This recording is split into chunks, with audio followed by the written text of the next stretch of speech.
Assalamualaikum, geng. Panas hari ni, geng. Panas.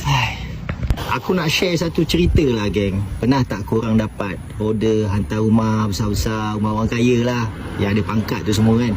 Jadi aku nak cerita, tadi aku dapat satu order. Aku ambil order dia, aku pergi hantar.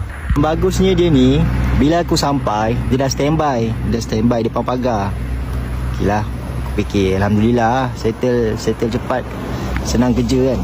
So aku berhentilah depan dia. Depan dia aku ambil makanan dia, aku bagilah dekat tangan dia.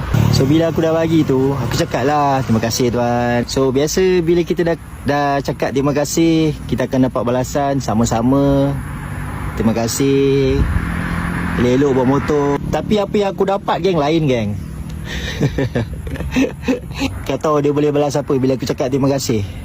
Dia cakap apa? Oh, saya Datuk, please call me Datuk.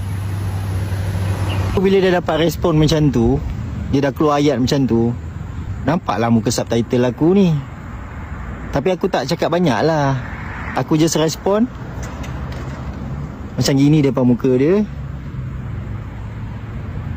Aku masuk gear, aku belah. Kemana nak layan?